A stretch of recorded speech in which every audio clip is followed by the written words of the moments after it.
Hi guys, I'm John Carrick, author of Legacy of a Mad Scientist and The Legend of Ashley Fox. Today we're looking at 100 Bullets 39 and the World Fantasy Tarot card, the Star, the Tooth Fairy, which also has a bit of synchronicity with today's comic, and wait till you see how. Here we go. Benito, 39. So it's morning, and Augustus, I think his name is Augustus, Medici is feeding his crocodiles. He lives down in Florida with his son Benito. Birds of Prey, I remember this show. This was an example of why female superheroes don't work, because they're trying too hard and they did a terrible job. It's not La Femme Nikita, it's not Elektra. Elektra in Daredevil was perfect. But she was an assassin, so not really a superhero. Superpowered in some ways by the ninja, by the hand. That's what I love about comics. Comics understands that training levels you up. Little kids innately understand that training levels you up. As you become an adult, you sort of think that you can take on anyone and that you don't need training. You know what? You're wrong. Training will kick your ass every time. And if you don't have it, you will lose. I know whereof I speak, where this is concerned. And yesterday, I found a bunch of comments that I had not seen. I figured out, so YouTube blocks comments if there's words in there they don't like, if they think it's mildly demeaning or aggressive or in some way insulting. They don't post the comment on the page. But I discovered how I could read them, how I could find them. And I found a whole bunch of insults to me. And it was great because they were from complete morons. Some Jews, some blacks, some shit people who don't belong in our culture, who shouldn't be speaking our language. Anyhow, here we go with Augustus Medici feeding his crocodiles, and his driver, Crete, tells him the car's ready. So he says he'll be there in a minute. First, he goes into the house. First, he says, I'm itching for a game, Ambition's Audition. He goes into the house where Benito, his son, one of my favorite games was Test Drive. I was never able to do Formula One, but Test Drive was great. And it is the model for my racing game, the one I've been working on. Right now, I'm stuck because I need some money, but not too much. And I've paid off a bunch of big debts this past year, so I should be able to get it before too long. Anyhow, Benito's dad comes in, and they share that he's trying to be sensitive to his son. He lost his mom when he was young, and they have a conversation about, well, first he says, you're up early today, never went to sleep. So Benito is talking shit to his dad. Everything his dad says, he's got a smart-ass answer for. And it really kind of makes you hate him in this scene because his dad is trying as much as he can. I mean, he runs, the 13 families are the richest families in the world. So, and, you remind me of your mom. I wouldn't know anything about that. All I remember about her is how she smelled. And how was that? Like coffee. So I've got to go out. I want you to come with me. I want to teach you something. Where are you going? You going out for coffee? I could use a coffee. They had this banter back and forth. Benito is being a dick, but he's in his early 20s, and his dad tolerates it a little bit more than he should. His dad should slap him around. His dad should make him take some boxing courses, classes, training. Training is what you need. Physical fight training is everything. It really is. You will find your limits, or your competitors will. So, Shepard is out they're in Little Havana, and Augustus Medici is going down for a game. He wants to play dominoes with the locals. And this is one of my favorite 100 Bullets comics. I didn't remember it. I read this like 25 years ago. So, this is great. This is a great one. This is all about, talk about subtext. There's not even any dialogue. This is great writing. Pull this off, John Malin. Pull this off. Read this book and study it. You want to be the 2-time greatest writer in CG? It's only because you're up against amateurs. Ethan, Dick Masterson is not smarter than you. I don't ever want to hear you fucking say that again. That greasy Mexican, that greasy coked up Mexican is not smarter than you. He may have some more education about story, but you can learn that. Find out who Robert McKee is.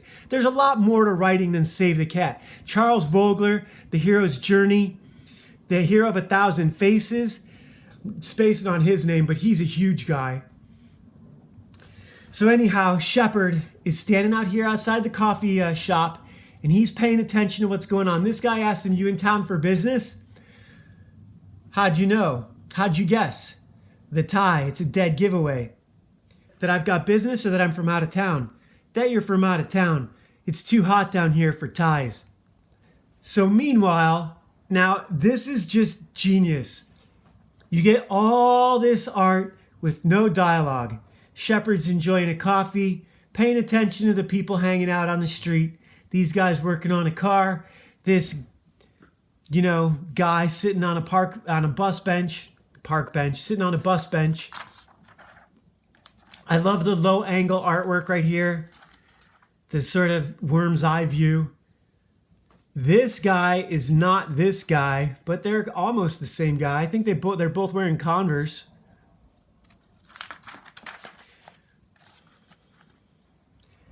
Connie's and Vans, the only shoes they're the best shoes in the world because they're the best skate shoes. But lately I've been buying Fawn, and I really want to get a pair of Warsaw, Jamie Thomas's new brand. They're always sold out. Not always, but they seem to be sold out whenever I have some extra cash. Maximo Gomez Park. Like I said, these guys are working on a car without really, just 3 guys hanging over the hood of a car. It's not often that you see that. Something stands out about that. These guys are playing dominoes, and that is where Augustus Medici is heading for. He's driving into town with Benito. They're having a bit of an argument. He's telling him he needs more responsibility. He wants to bring him into the business. And everything he says, Benito shoots him down. And I think this might have been the guy in the penthouse suite in 24, and then I missed 25. It might have been him. It might have been another guy. Doesn't really matter. It was probably Augustus Medici. So, little kid on a bike cruising across the crosswalk. Augustus wants to bring Benito in, and Benito steps out of the car. He's going to get coffee. It's Little Havana. It's probably not a very big neighborhood. I love the art. This looks so Dexter, Florida, Miami Vice. I got halfway through the second season of Miami Vice before I got distracted. I haven't watched any episodes in a while. I've been watching Daredevil, which is good too. I love Elodie Young as Elektra. She was great in B-13, The Return, or whatever it was, the sequel, the French parkour movie. She was great in that. Her face was all tattooed. I think now she's doing some telenovela called The Cleaning Lady that I couldn't watch because it's too Mexican. Anyhow, Shepard is showing off his gun in public and pointing it at a little kid on a bicycle. Oh, this is brilliant. And he's doing this deliberately. I didn't know this the first time I came through this, and I'm really spoiling too much of this for you guys because what happens up here is so good.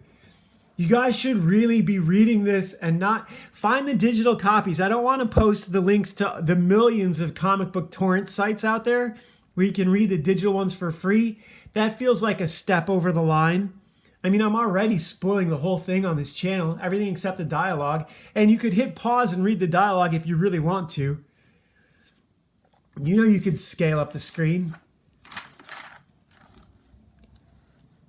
The coffee guy knows something is up. Benito comes in and sits down. The fat girl says, "What are you looking at? Your friend?" Yeah. Oh, that's hilarious. Augustus Medici's across the street in the park. He's playing dominoes with the locals, which is cool. That's great. You know, it's like going out to play chess with the locals. That's sweet. Keep your, keep your ear to the ground, right? But this also makes him predictable. People know where he's going to be at any given, Thursday or Wednesday or Tuesday or whatever it is. It's Tuesday today, but I don't know what day it is in this book. It's all the same when you're rich. Already halfway through. Shepard paying close attention to everything that's going on. These guys are paying close attention too. Well, I mean, I suppose you see three guys, bent over the hood of a car in the barrio. I don't spend a lot of time in the barrio. This guy looks like he's right out of Cowboy Bebop or some sort of crazy Van Damme movie, Hard Target or something, right? This guy too. They all know what's going on.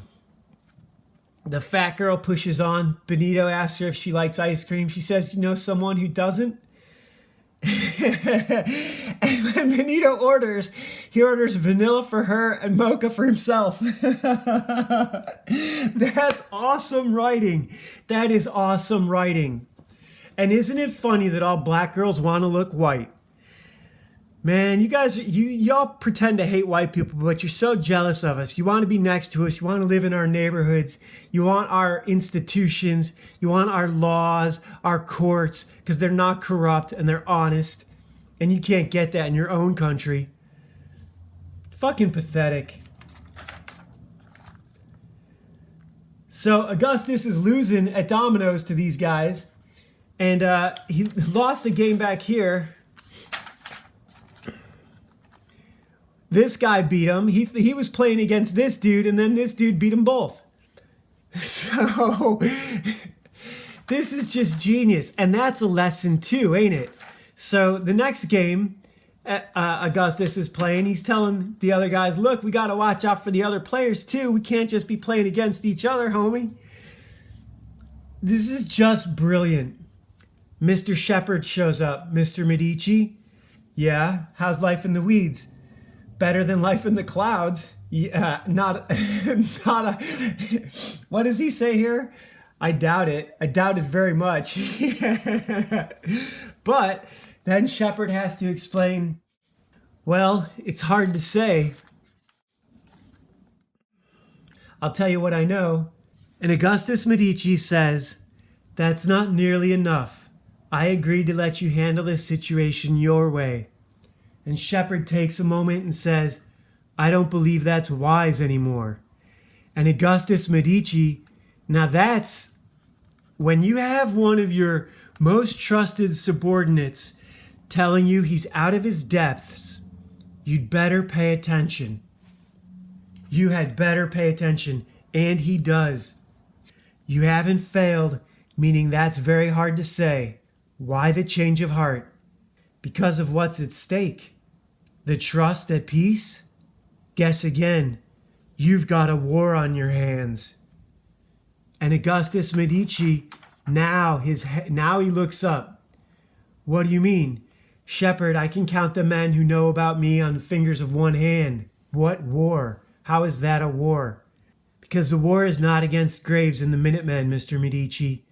The heads of the families may say they're behind you, but at least one of those hands is holding a knife. Essentially, he tells him, I've read too much of the dialogue already. He tells him that he's chased off 5 hitters who were there to kill him this morning. He didn't know them, but they recognized him, and his reputation saved him, and Mr. Medici. And then Mr. Medici realizes Benito is right across the street, or right down the street. Shepard goes running.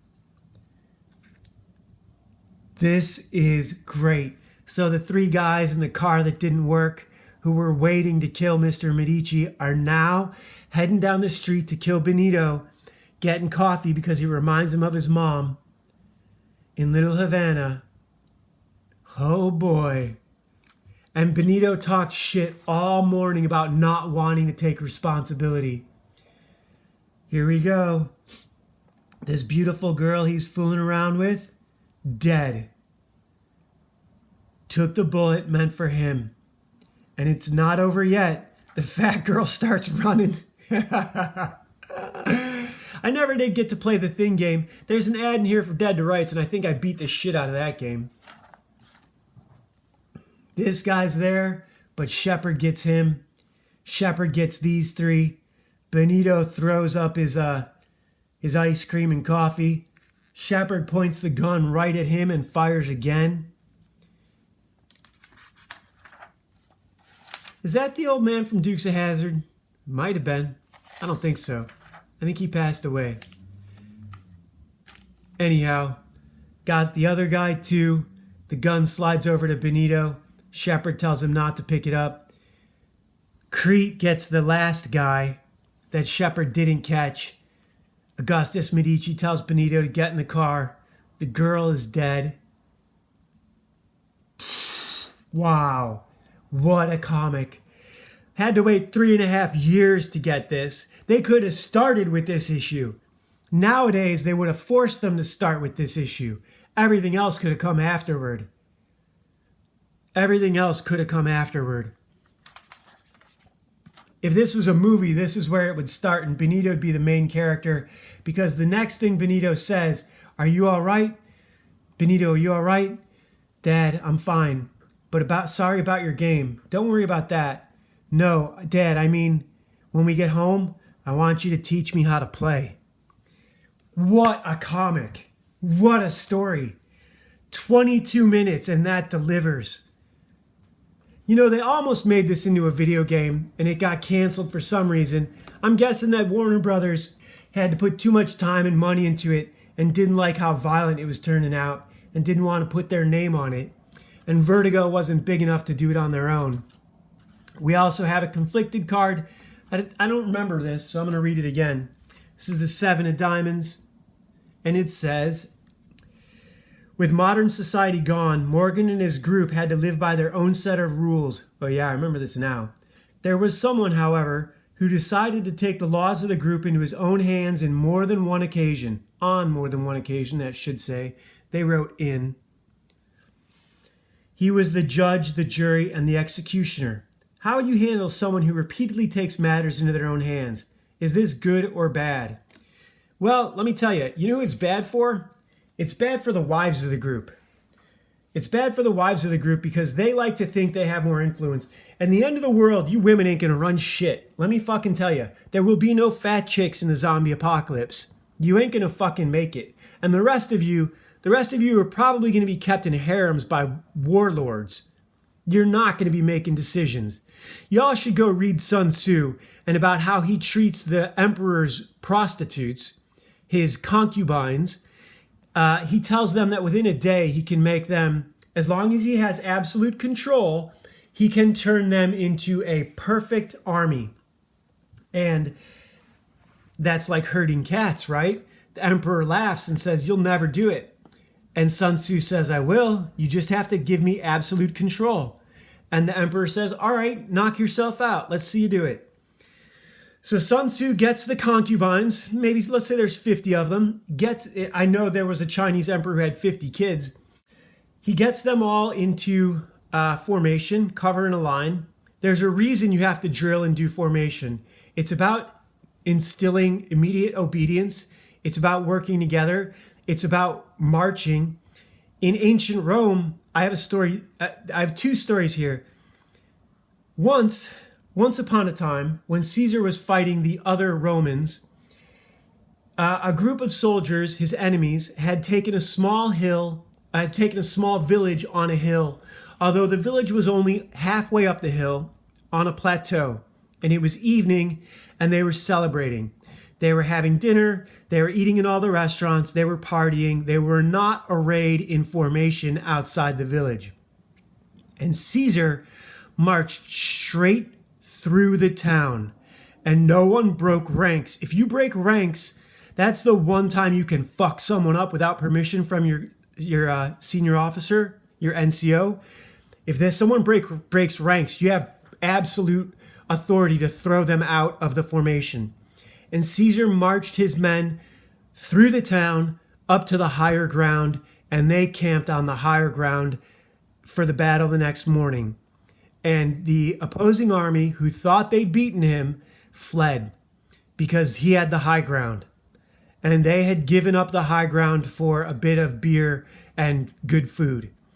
So what Sun Tzu did, he got all the harem, the 50 concubines, the emperor's favorite concubines, he got them all in formation, and he made the emperor's 2 favorites the officers. And he told them, all right, give the command right face. And they did. And the concubines fucked it all up, and they were laughing. Some of them turned left. Some of them refused to cooperate. Some of them just sneered and turned around and did what women are going to do when they don't face physical consequences for bad behavior. And Sun Tzu ordered to have the 2 officers beheaded. And the emperor freaked out and said, no, wait. Okay, I get it. I get the point. And he says, we're not done yet, Your Honor, your emperor, your highness. I have command. I have command until I release command. I am in command of the armies. If you want me to defend the realm, this is how it has to be done.